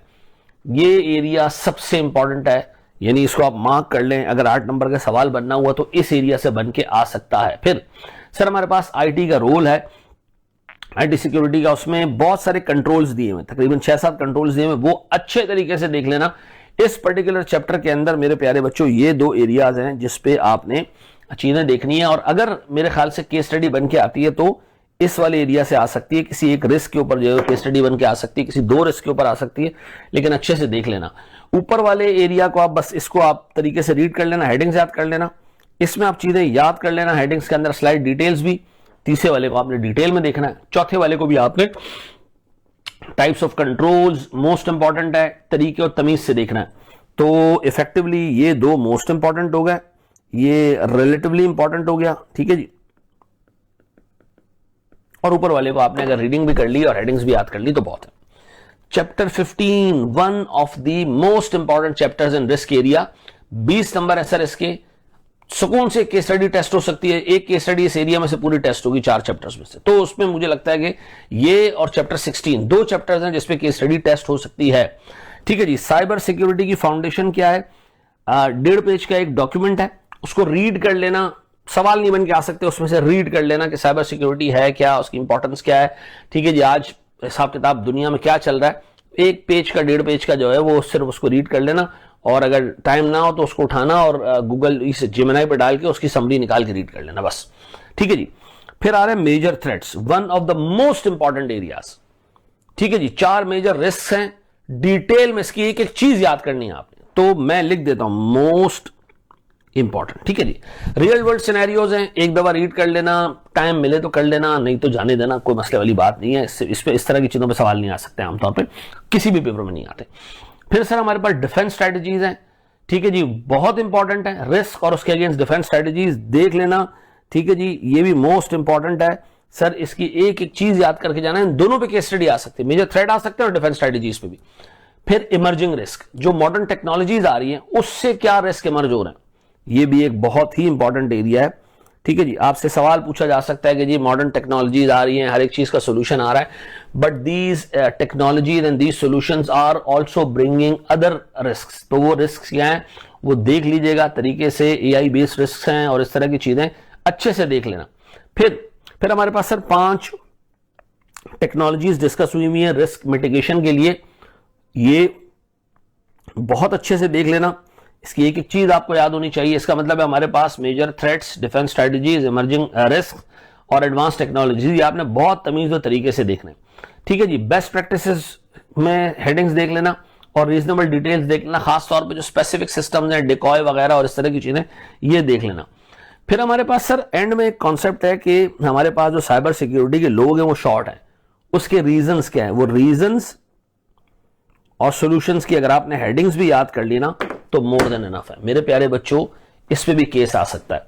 तो इस पर्टिकुलर चैप्टर में ये 5 एरियाज हैं जो आपने तरीके से तमीज से देखने, खास तौर पे ऊपर के 4 एरियाज वो मोस्ट इंपॉर्टेंट है, और नीचे वाला जो एक एरिया है सर वो आपने बस रीजनेबल हद तक रीजंस और सॉल्यूशंस याद कर लेने।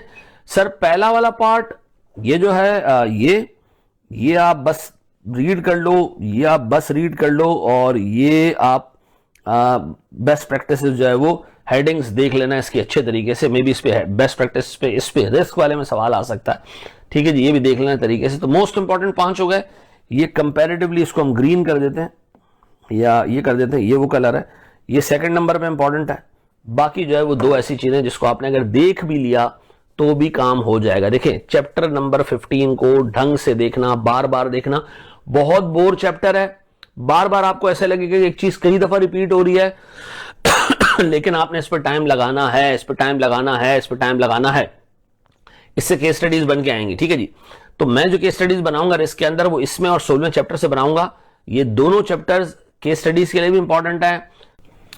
तो आपने इन 5 हेडिंग्स को बहुत तमीज और तरीके से कवर करके जाना है। याद रहेगा मेरे बच्चों, मैं फिर एक दफा रिपीट कर दूं, रिस्क के अंदर 15वां और 16वां चैप्टर बहुत इंपॉर्टेंट है। दोनों से केस स्टडीज बन के आ सकती हैं। केस स्टडी एक ही बनेगी, या इसमें से बनेगी या उसमें से बनेगी, लेकिन इस चैप्टर को मैं आपसे रिक्वेस्ट करूंगा कि हर दूसरे दिन उठा के चेक करें, हर दूसरे दिन उठा के रीड करें, हर दूसरे दिन उठा के रीड करें, इसको भी और 16वें को भी। ठीक है जी, ताकि आपकी केस स्टडी यहां से पक्की हो जाए। डन है जी, एक स्टेप आगे बढ़ते हैं अल्लाह का नाम लेके। सर चैप्टर 16 20 मार्क्स का है सर, इसकी प्रोफिशिएंसी लेवल भी 2 है, टेस्टिंग लेवल भी 2 है सर। ITGC हमारे पास, इंफॉर्मेशन टेक्नोलॉजी जनरल कंट्रोल्स। ठीक है जी, इंट्रोडक्शन पहला पेज है हमारे पास, रीड कर लेना, तकरीबन क्वार्टर ऑफ अ पेज है, टेक्निकल चीज नहीं है क्या ITGC वो उसमें लिखा हुआ है। ठीक है जी, फिर की ऑब्जेक्टिव्स हैं, 4 की ऑब्जेक्टिव्स हैं, अल्लाह के वास्ते इसको जरा तरीके से देख लेना, इसकी हेडिंग्स और थोड़ी बहुत डिटेल्स करके चले जाना। ये वो एरिया है जो रट्टे वाला एरिया है। ठीक है जी, ये देख लेना, और इसके नीचे जो इंपॉर्टेंस आ रही है 6 पॉइंट्स की, ये भी रट्टे वाला एरिया, ये दोनों रट्टे वाले एरिया, ऐसे केस स्टडी नहीं बन सकती है। आप देख लेना, हेडिंग्स याद कर लेना एटलीस्ट की, रट्टे वाले एरिया। अब फिर नीचे आते हैं सर 3 मेजर एरियाज जिसमें दबा के केस स्टडीज आ सकती है सर, यानी केस स्टडी यहां से पूछी जा सकती है। एक तो हमारे पास इंफॉर्मेशन टेक्नोलॉजी जनरल कंट्रोल्स के की कंपोनेंट्स, यानी 5 मेजर कंट्रोल्स हैं, मेजर कंट्रोल्स हैं 5। ये आपने ढंग तरीके से याद करना है। खास तौर पे सर इसमें जो सब हेडिंग्स हैं, डिटेल में एक एक चीज इसको याद करना है भाई, सीधी बात है, इससे केस स्टडी बन के आ सकती है। फिर हमारे पास इंप्लीमेंटेशन स्टेप्स हैं, 5 स्टेप्स हैं, इसमें सब हेडिंग्स हैं, ये भी आपने याद करना है, पूरी दिल से याद करना है आपने, इस पे भी जो है वो केस स्टडीज बन के आ सकती है। फिर हमारे पास सर चैलेंजेस हैं ITGC को मैनेज करने के, ये भी 5 चैलेंजेस हैं। ये बहुत ही कॉम्प्लेक्स टाइप का एरिया है और बहुत ही रिडंडेंट एरिया, बार बार एक जैसी चीजें आ रही होंगी, लेकिन इसमें एटलीस्ट हेडिंग सब हेडिंग्स याद कर लेना। ठीक है जी, ऊपर वाले 2 से केस स्टडी बनने के चांसेस ज्यादा हैं, यहां से केस स्टडी आ सकती है, मना नहीं है, क्योंकि एक ऐसा एरिया जिससे इस चैप्टर से केस आना है। पर इसकी आपने जो है ना वो हेडिंग्स अच्छे से याद करके जानी। इसका मतलब है ऊपर वाले पेज, ऊपर वाला पार्ट को सिर्फ रीड करना है, नीचे वाले 2 का आपने हेडिंग्स का रट्टा मारना है, नीचे वाले 3 को आपने डिटेल में देखना है ताकि आप केस स्टडीज अटेम्प्ट कर सकें। और खास तौर पे की कंपोनेंट्स और इंप्लीमेंटेशन जो वो है, इंप्लीमेंटेशन स्टेप्स हैं, इंप्लीमेंटिंग जो स्टेप्स हैं ITGC को इंप्लीमेंट करने की, वो ये 2 एरियाज हैं जिसपे अच्छी केस स्टडी, तगड़ी केस स्टडी बन के आ सकती है। डन है जी। अच्छा जी, फिर हम एक स्टेप और आगे बढ़ते हैं। हमारे पास आखिरी चैप्टर सर, चैप्टर 17 8 नंबर का टेस्ट हो सकता है सर, ये भी P2 और T1 है, ऐसा ही मैं चेक कर लूं, ये P2 T1 है, हाँ बिल्कुल ये P2 T1 है। ठीक है, जिसका मतलब इस पर टेक्निकल सवाल आ सकता है, छोटा मोटा केस भी बन के आ सकता है। ठीक है जी, इसमें सबसे पहले रिस्क मैनेजमेंट का रोल है, 5 मेजर रिस्क हैं और उसके इंपैक्ट्स हैं, ये आपने तरीके और तमीज से देखना है, हेडिंग्स और ब्रीफ डिटेल्स, बहुत इंपॉर्टेंट एरिया है, रट्टे वाला क्वेश्चन आ सकता है इसके ऊपर। फिर सर ये जो एरिया है ना, इस पे रट्टे वाला बेहतरीन सवाल बन के आ सकता है। ICT का रोल रिस्क आइडेंटिफाई करने में, रिस्क को मिटिगेट करने में और रिस्क को रिपोर्ट करने में, 3 रोल्स हैं इसके, ये तीनों आपने हेडिंग समेत छोटी छोटी चीजें समेत याद करनी है। फिर हमारे पास आता है बेस्ट प्रैक्टिसेस, 7 बेस्ट प्रैक्टिसेस दी हुई हैं, इसमें मेन हेडिंग्स और स्ट्रेटजीज की हेडिंग्स आपने याद करनी है केस स्टडीज के हिसाब से, ये एक इंपॉर्टेंट एरिया है। ठीक है जी, और ये 2 चीजें आप ढंग से देख लीजिएगा, यानी जो चैप्टर है इसके अंदर याद करने वाली चीजें, रिटेन रखने वाली चीजें ज्यादा है, ऊपर वाले 2 को ज्यादा इंपॉर्टेंस देना, नीचे वाले को आपने बस एक रीजनेबल तक रीड कर लेना, हेडिंग्स याद कर लेनी है और आपने अंदर की छोटी मोटी डिटेल्स याद कर लेनी है, मोर देन इनफ है। इसके बाद हमारे पास सर एनेक्सर्स आते हैं, मेरा टाइम मत वेस्ट करना उसके ऊपर। एनेक्सर्स जिस तरीके से ड्राफ्ट हुए में, मेरा नहीं ख्याल है कि उसमें एग्जाम का क्वेश्चन जगह बना पाएगा। ठीक है जी, अपना टाइम वेस्ट करना है, देख लेना, मैं एक समरी दे दूंगा, टाइम मिले तो रीड कर लेना, अदरवाइज आप स्किप भी करके जा सकते हैं। मेरा नहीं ख्याल है कि उसके ऊपर कोई तगड़ा सवाल बन के आ सकता है। हाँ, 1-1.5 नंबर का कोई MCQ बन के आ गया तो आ गया, लेकिन उसकी वजह से बाकी तैयारी को खराब नहीं करना। ठीक है जी, आई होप आपको ये चीजें याद रहेंगी मेरे बच्चों। मैंने एक एक चैप्टर पर डिटेल में आपसे बात कर ली है। ठीक है जी, अब इसके आगे से मैं आपको केस स्टडीज देना शुरू करूंगा, तकरीबन 25 से 30 केस स्टडीज होंगी, आपने वो भी सॉल्व कर ली, मोर देन इनफ हो जाएगा मामला। बिस्मिल्लाहिर्रहमानिर्रहीम। सर आखिरी स्टेप की तरफ बढ़ते हैं हम। सर कुछ इंपॉर्टेंट टिप्स मैं आपको देने जा रहा हूं, ये अगले 35 दिन तक आपने रिलीजियसली फॉलो करने, अपनी रिवीजन में जो रिमेनिंग क्लासेस है वो लेते हुए और फिर पेपर वाले दिन भी। देखिए एक चीज याद रखें, ये इस टाइप का पेपर है कि आपको लगेगा कि यार बहुत सारी चीजें हैं, मैं भूल रहा हूं। अल्लाह के वास्ते आप लगे रहना, पेपर में सब कुछ याद आ जाता है, लगे रहना, कॉन्फिडेंस खराब नहीं करना अपना, ठीक है जी।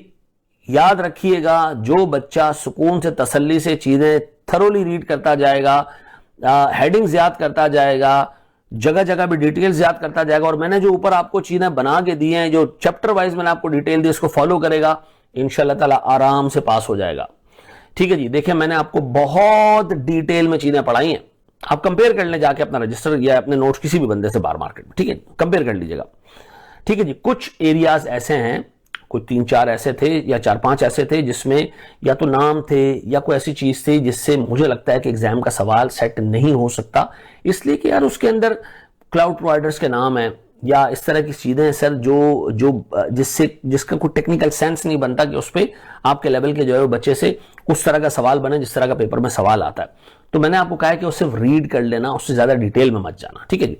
देखिए इस पर्टिकुलर वीडियो के नीचे गूगल ड्राइव का लिंक है, इस पे मेरे सारे नोट्स आपको मिल जाएंगे, ठीक है जी। नोट्स मेरे पीडीएफ में भी है, क्लास नोट्स भी है, ठीक है। नंबर 2, मैं आपको mind maps over the period देता रहूंगा इसी वीडियो लिंक पे। अगर आप माइंड मैप्स अपने सामने रखेंगे, रिवीजन आपके लिए आसान हो जाएगा। फिर 25 से 30 केस स्टडीज जो मैंने ऊपर चैप्टर्स हाईलाइट किए उनमें से मैं आपको देता रहूंगा वक्तन फवक्तन, ठीक है जी। और अटेम्प्ट तक मैं आपको 25 से 30 केस स्टडीज पूरी करके दे दूंगा विद वीडियो सोल्यूशन। अब आराम से उसको देख सकते हैं और चीजें लेके चल सकते हैं। अल्लाह के वास्ते वर्ड टू वर्ड चीजों का रट्टा लगाओगे तो कंफर्म फेल हो जाओगे, ठीक है जी। हेडिंग्स का रट्टा लगाना है आपने, उसके अंदर के कंटेंट्स को बार बार रीड करना है ताकि आप उससे मिलती जुलती चीज रिप्रोड्यूस कर सकें। 100% नहीं, ठीक है जी। एग्जाम्पल्स आपने रीड करनी है, रट्टा नहीं लगाना। एग्जाम्पल सिर्फ अंडरस्टैंडिंग के लिए, रट्टा लगाने के लिए नहीं है, ठीक है जी। और खुदा के वास्ते रोज इसको 2 से 2.5 घंटे 3 घंटे दें, डाटा को रिपीट करें,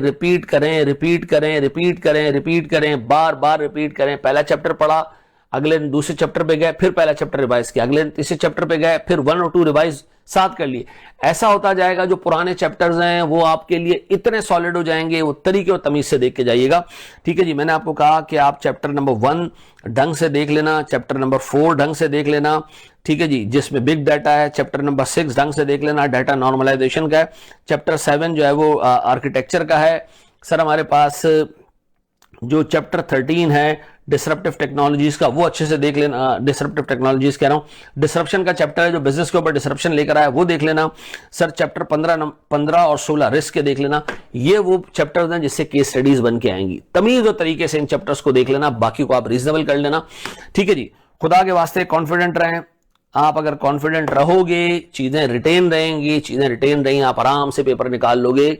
चीजें रिटेन रह जाती हैं, पेपर में चीजें याद आ जाती, घबराना नहीं, ठीक है जी। पूरा टाइम मैं इंशाल्लाह आपके साथ हूं, मेरी टीम आपके साथ है। मोहम्मद अली ने जान तोड़ कोशिश की आपके साथ। खुदा के वास्ते इन चीजों का पूरा बेनिफिट लें जो आपको दी जा रही है। इसी वीडियो के नीचे गूगल ड्राइव का लिंक है जो कि मैं आहिस्ता आहिस्ता पॉपुलेट करता जाऊंगा, ठीक है जी, उसमें चीजें भरता जाऊंगा। दुआ कीजिएगा अपने लिए भी, मेरे लिए भी। हमने बहुत मेहनत की है और इंशाल्लाह ताला ये पेपर हम जबरदस्त तरीके से जो है वो कामयाब होंगे इसके अंदर और ग्राउंड करके आएंगे इसको इंशाल्लाह ताला। अस्सलाम वालेकुम, जज़ाकल्लाहु खैरन। अहमद रज़ा मीर।